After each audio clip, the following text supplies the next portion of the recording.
Today I'm showing you how to make the creamiest homemade scalloped potatoes that you've ever had. No soup cans, no boxes, no shortcuts. Just real ingredients that create a rich, silky sauce that coats every slice of potato perfectly.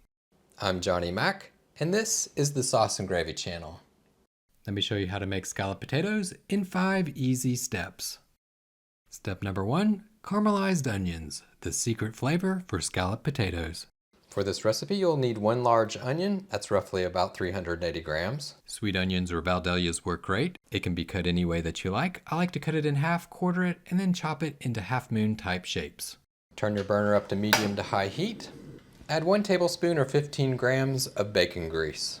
This really adds a lot of flavor to your scalloped potatoes recipe. However, if you want to substitute with butter or a neutral oil of your choice, you can. It's homemade, so you can make it how you like it. Once the bacon grease is melted, add your onions. Give them a quick stir. Make sure they're well coated in the bacon grease.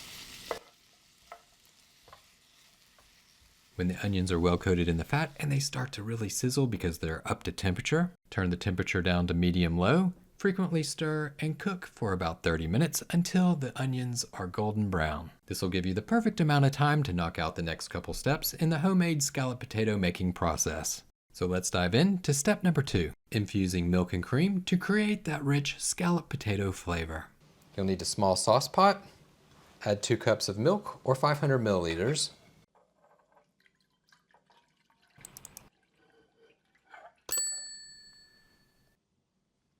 You'll also need 1 cup or 250 milliliters of heavy cream, also called whipping cream or double cream in some countries. Adding flavor to the milk and cream is optional. However, if you want the best scalloped potato recipe around, I would highly suggest doing it. Turn your burner on to low heat. Add 2 cloves of garlic. Smash the garlic with the palm of your hands, remove those pesky skins, mince them, and then add them to the mix. Grab a few stems of fresh thyme and add their leaves. You can substitute with powdered thyme. 1/8 to 1/4 of a teaspoon should do. Add 1/8 of a teaspoon of nutmeg. Drop in 1/4 of a teaspoon of white pepper. Keep it over low heat. Give it a nice stir to make sure everything is well mixed. And you don't want to bring this to a boil. You just want to bring this to where it just starts to steam, and then you can put it to the side. Here's where the flavor really comes together for this classic scalloped potatoes recipe. A little nutmeg, garlic, fresh thyme, the white pepper. You really don't taste any of them strongly, but together they add a subtle complexity that makes the sauce taste restaurant quality. And wow, whew, the smell coming up off this is absolutely amazing. It's so fragrant, fresh, whew. Just takes the scalloped potatoes to another level. While this starts to steam, it would be a perfect time for you to check out the Sauce and Gravy channel cookbooks. Each recipe comes with a free video tutorial to help guide you through the process. I'll put links in the description. Check it out, get your copy today. It's just starting to steam. I'm going to take it off heat, round up a trivet, and put it to the side. That way it'll start to cool off and still infuse flavor. Now for step number 3 of this side dish recipe, slicing the Yukon Gold potatoes. For this recipe, I'm using Yukon Gold potatoes, 3 pounds or 1.4 kilograms. Give them a quick wash. You don't have to peel the Yukon Golds. If you're using a russet potato, you might want to peel it, but for the Yukon Golds, you don't have to, but you can.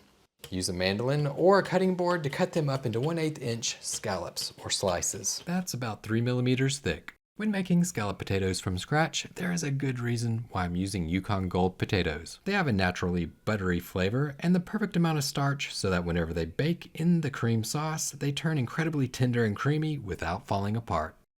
Put them to the side, and whenever the onions are done, we'll make the sauce and then we'll throw it all together.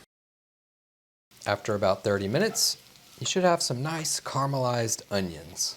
Caramelizing the onions is a small step that makes a big difference. As the onions slowly cook, they develop natural sweetness that adds depth and balances the richness of the cream sauce. This really brings this holiday side dish recipe to life. Now for step number 4, making the creamy scalloped potato sauce. Turn the heat down to low. Add 1 tablespoon of bacon grease, that's another 15 grams. Unlike many recipes that rely on canned soup or packets, this scalloped potatoes recipe is made completely from scratch, giving you the perfect balance of creamy texture and savory flavor. When the grease is melted, you can add 4.5 tablespoons of all-purpose flour, or 36 grams. You're creating the roux. This is going to be your thickening agent for the scalloped potatoes recipe. Watch the heat. You want it over low. You don't want to burn this. The secret to a silky scalloped potato sauce is starting with a simple roux. Once the milk and the cream go in, it thickens into a smooth sauce that coats every slice of potato instead of leaving the dish watery. After about a minute, round up your milk and cream mixture. If you'd like, you can strain this out, but it's not necessary. Making the sauce from scratch only takes a few minutes, and the flavor is completely different than using canned soup or packets. It's richer, fresher, and much more balanced. Use the flat bottom spatula to scrape the sides and bottom of the pan to get everything up and into that cooking liquid. Here's a quick tip for you to help you make a lump-free sauce every time for this classic American side dish recipe. Make sure to let the infused milk come to room temperature before adding it to the hot onion and roux mixture, and I guarantee no lumps. Next, add half of a teaspoon of Dijon mustard and 1 tablespoon of Worcestershire sauce. Bring it to a simmer over medium heat. Once it starts to simmer, it'll noticeably become thick. This homemade cream sauce for potatoes should be the consistency of a pancake batter. Give the sauce a quick taste.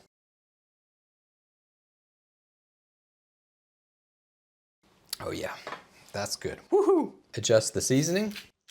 Add a touch of salt and a dash of pepper if needed. And that's how you make the homemade cream sauce. Time to hit step number 5, layering and baking homemade scalloped potatoes. Round up your baking dish. I'm using a 9 by 13 inch or a 23 by 33 centimeter baking dish. Butter it and add about 1/3 of the potatoes to the bottom. Just evenly spread them out.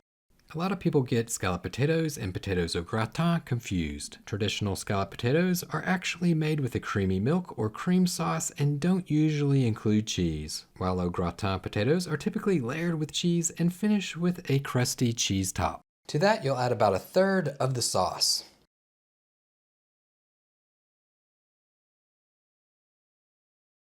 Spread it around. It really doesn't have to be pretty.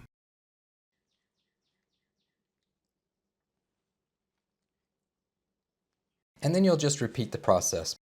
More potatoes than sauce, and more potatoes and then sauce. Round up a spatula to make sure that you get all of the cream sauce, and then use it to spread it evenly over the top of the potatoes. Cover this creamy potato recipe with foil.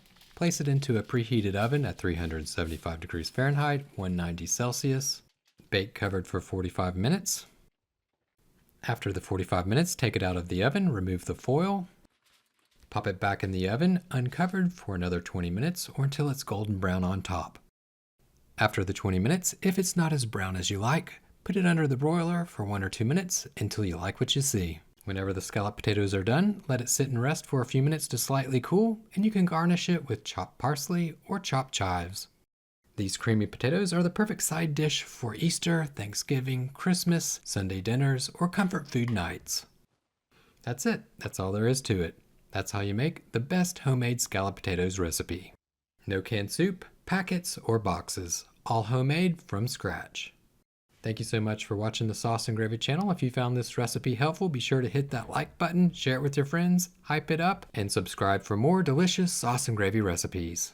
Thanks again for watching, and remember, until next time, it's just you, me, and the sauces. Keep whisking, y'all.